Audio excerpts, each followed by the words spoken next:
All right, so now the last little bit I want to talk about on this editing focus is that of rhythmic alignment or quantizing. So a couple ways to do this. If you're using Ableton, you can do the time warping and use that approach, right? So here's the phrase that I comped. I'm going to join them, Command J, to sort of consolidate them into one clip. I can set the grid, at 16th notes, let's say, since this has a 16th note feel.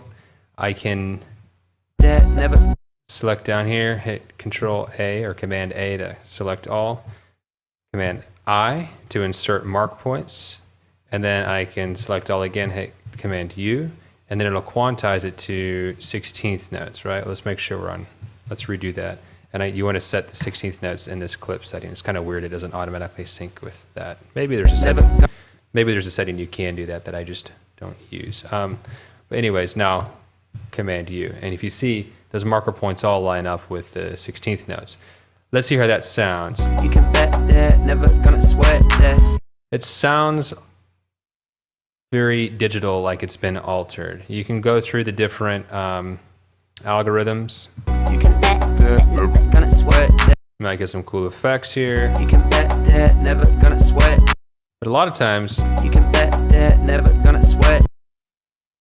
It is hard you can bet that, never to get a very, accurate representation of it. So I'm going to go ahead and undo all of that fun stuff, get rid of these markers, right?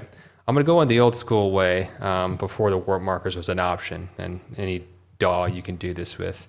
I'm going to take it off of the grid mode, and I'm going to just basically look at peaks in the waveform.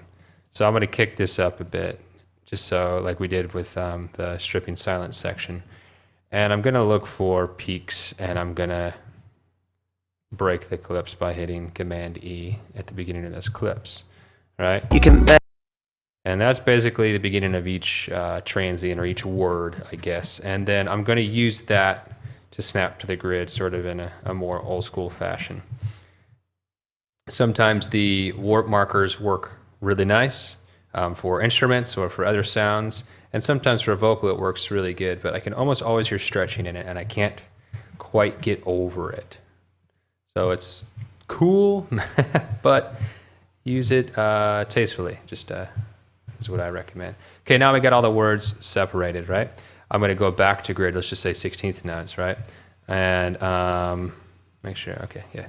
You can bet that. And let's go on in and basically snap these, for starters, to close to 16th notes, if you can see that I'm doing that. All right. And let's see what we get. You can bet that, never gonna sweat. You can bet that, never gonna sweat that. Okay, so yeah, then we're gonna get a really tight rhythmic feel with this. And maybe you don't want it strictly quantized, right? Maybe you want to use this for quite the opposite effect of making something feel more loose and behind the beat, right? Give some push-pull between elements in a track. And you can do the same thing, but, to your liking. All right, let's hear this now. You can bet that, never gonna sweat that. All right, so then you got that. And then once you got it all edited, if you like it, you can basically duplicate the track is what I'd recommend, and then consolidate it. The reason I say that is because if you go back and you're like, wait a second, that's not grooving how I want it, you can retweak it and come back to it later. All right, so I hope that helps, and that all these ideas help you sort of refine your productions or your mixing, or if you're a vocalist, your vocal takes, and help your track sound a little more pro.